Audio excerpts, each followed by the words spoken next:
Hi, my name's Caroline. I'm going to be 60 in a couple of weeks, and I retired from working last year. We moved into this property, which is a 3-bedroom bungalow, in November of 2023. But I've known this bungalow for 10 years. It was my parents' bungalow before, sadly, they passed away. So I know a bit of history about it. Where we used to live, we were lucky enough to live next door to a couple of physicists who were really keen on becoming environmentally friendly. And I think it was only through conversations with them that we started to kind of understand and appreciate that were different ways of being and living that kind of were motivational and possible. So when I moved here, this house has had long-standing problems with poor ventilation and the feeling kind of a bit closed in, a little bit humid. And my dad had had some ventilation support put in when they first moved in 13 years ago.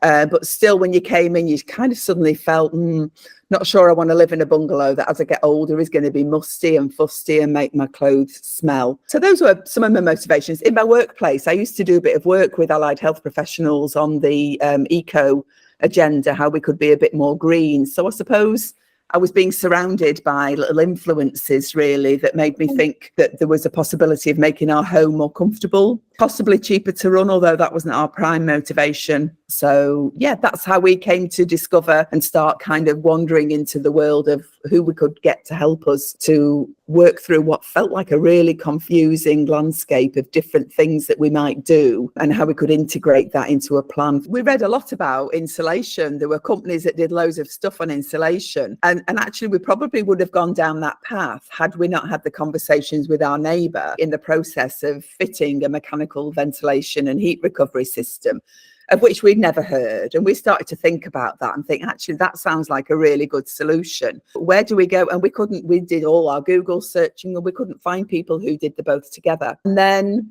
I don't know how I came across this individual, but I'm a speech and language therapist. And I actually found that there was one of my colleagues' husband works in this area in Salford.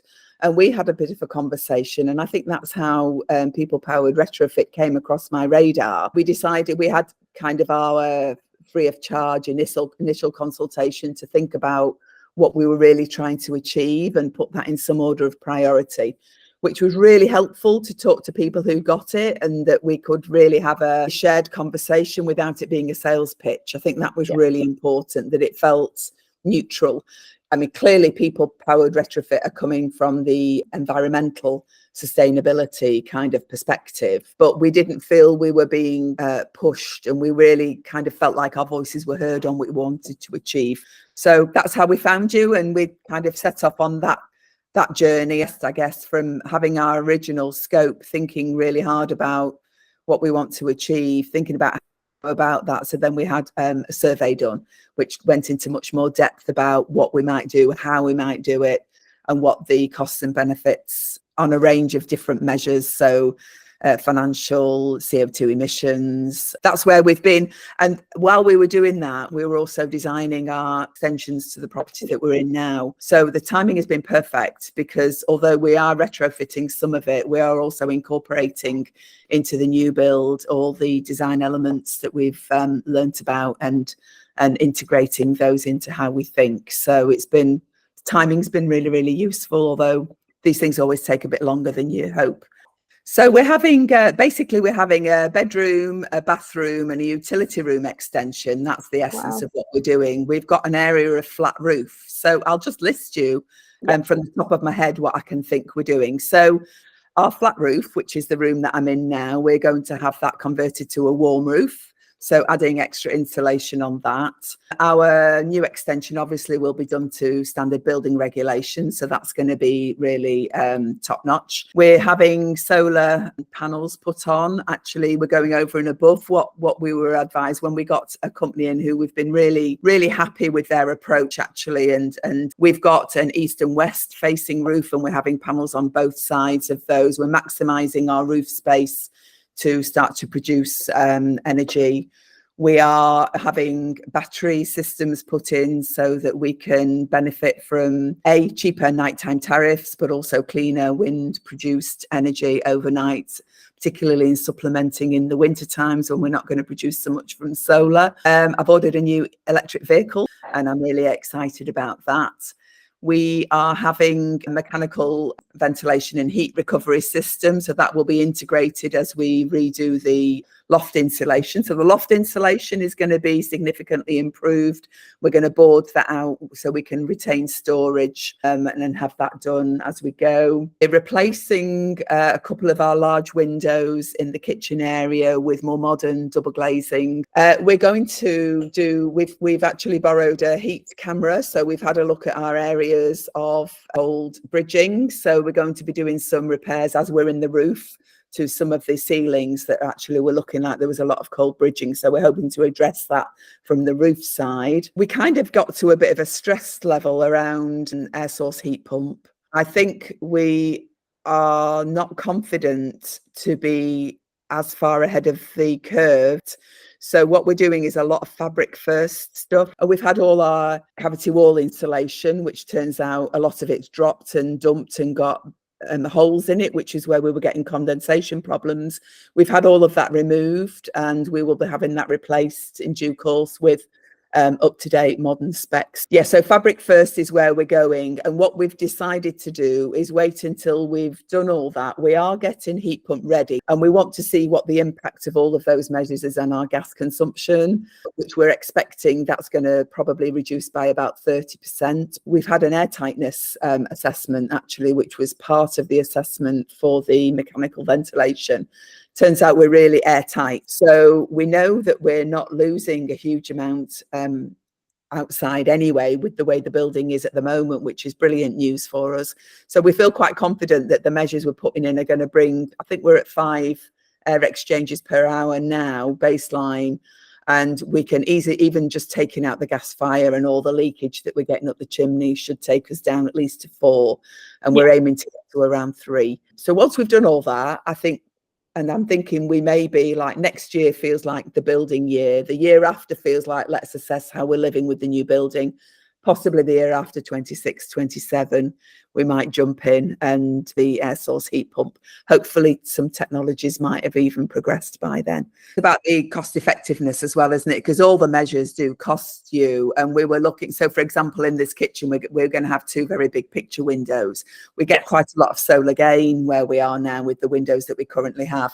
So we were umming and ahhing, well, do we go down the line of getting triple glazed and do we get an, wood with an aluminium coating? So we're going to minimize the cold bridging.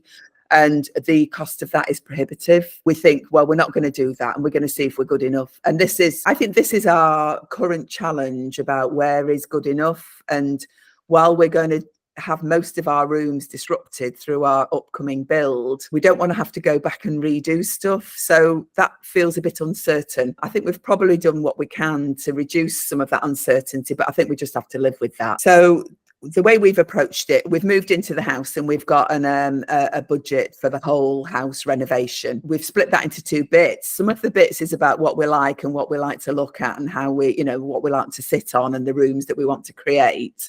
So that feels like building and that's for our choice. The other bit, we have taken a slightly different view on. Actually, this is the bit that's going to be the green bit that we can look at it, that there will be a return on investment, hopefully in our lifetime. So our budget has gone up. And we've justified it to ourselves by splitting it into 2 different portions, really, because we think kind of in 10 years, we're going to be in credit for all of our spend on this portion, eco portion, I guess, of our build. When we looked at doing all the things that we thought we'd be able to afford to do, we realised we couldn't afford to do it. We're not on any benefits, so we don't actually benefit from any kind of means tested, I kind of get that. And I think we should be targeting people in fuel poverty. And that isn't our circumstance. So we have had finance creep and that partly played into when we decided we were kind of getting both of us quite stressed about the air pump. That's the thing that's given us the most stress because we haven't known anybody who has one personally. Right. So we feel like we haven't just got the confidence of somebody that we know that lives a bit like us to be able to jump in.